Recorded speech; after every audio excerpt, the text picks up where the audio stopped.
वाटे मजशी मनात माझ्या, वाटे मजशी मनात माझ्या, का जागत असतो मी इथे, का जागत असतो मी इथे. रोजचेच हे सतावणे अन प्राय तुझे येणे, रोजचेच हे सतावणे अन प्राय तुझे येणे, स्वप्नामधले तुझे तराने, स्वप्नामधले तुझे तराने, बंद कर तू मग गालातल्या गालात हसणे. रुंजून त्या पैंजणांचा नाद पडला कानी, रुंजून त्या पैंजणांचा नाद पडला कानी, आनंद झाला क्षणिक, आनंद झाला क्षणिक, पण मनाची त्रेधा उडाली मनी, त्रेधा उडाली मनी. स्वप्नात सुद्धा वाटत नव्हते, स्वप्नात सुद्धा वाटत नव्हते अशी वागशील राणी, स्वप्नात सुद्धा वाटत नव्हते अशी वागशील राणी. सखी पुरे झाली तुझी मस्करी, लक्ष लागेना कशात, फक्त उरल्यात तुझ्या आठवणी, उरल्या तुझ्याच आठवणी. किती घ्यावा आधार तुझ्या या गोड स्वप्नांचा, उजाडता दिवस निरस होतो या मनाचा, उजाडता दिवस निरस होतो ग मनाचा. चक्षु तुझे ग हरिणासम ना उरले मज भान, चक्षु तुझे हरिणासम ना उरले मज भान. जीवास केले तू वेडे पिस, जीवास केले तू वेडे पिसे, त्या उघड झाप पापण्याने, त्या उघड झाप पापण्याने. आता शेवटचं. समोर ये स्वप्नातून पुरे करणारे बहाणे, समोर ये स्वप्नातून पुरे करणारे हे बहाणे, नाही तर बंद कर तुझे स्वप्नामधले येणे जाणे, नाही तर बंद कर तुझे स्वप्नामधले येणे जाणे.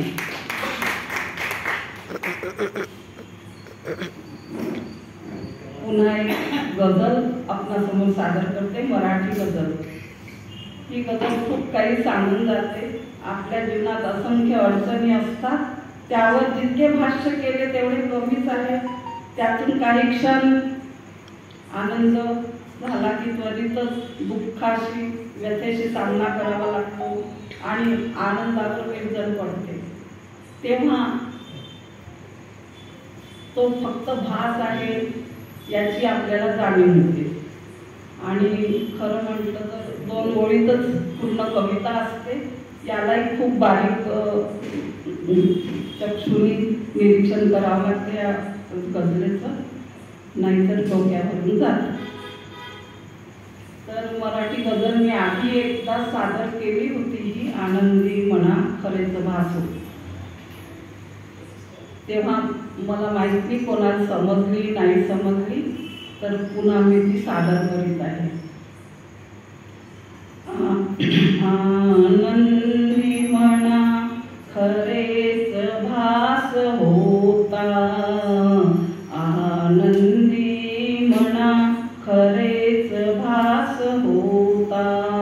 घुसमटलेल्या व्यथेत, घुसमटलेल्या व्यथेत, घुसमटलेल्या व्यथेत मात्र श्वास होता, घुसमटलेल्या व्यथेत मात्र श्वास होता.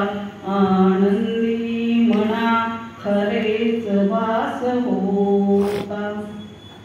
आयुष्यात अशांत वेदना कळाली, आयुष्यात अशांत वेदना कळाली, पण जगण्याचा मनात, पण जगण्याचा मनात एक ध्यास होता, पण जगण्याचा मनात एक ध्यास होता. डोळ्यांना तरी कळा कशा कळाल्या, डोळ्यांना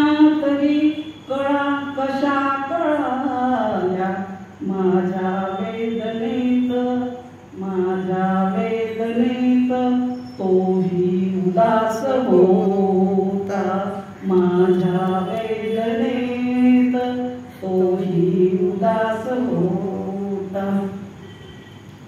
मानव जन्म पुन्हा मिळत नसे कधीही, मानव जन्म पुन्हा मिळत नसे कधीही.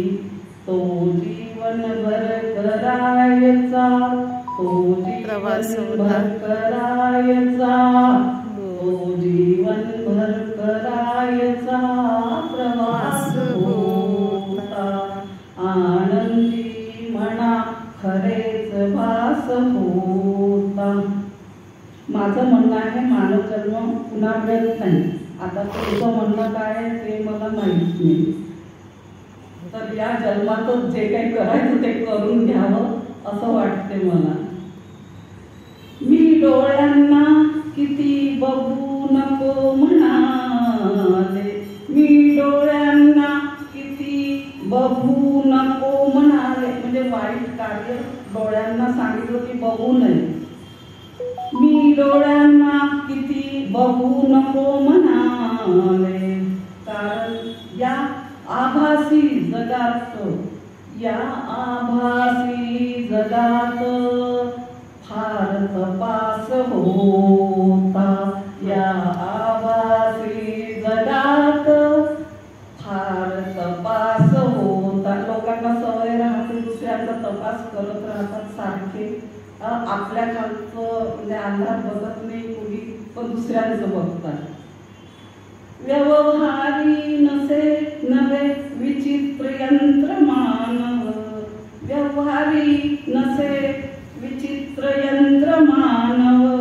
इथे म्हणजे तो रोबोट असतो ना, त्याच्याबद्दल मी लिहिलं आहे. व्यवहारी नवे विचित्र यंत्र मानव इथे, तो विनाशास, तो विनाशास कारणिक, तो विनाशास कारणिक खास होता. तो विनाशास कारणिक खास होता. शेवटचा मतलब, मोठ्या संकटास भेटतात हसनी, मोठ्या संकटास भेटतात हसनी.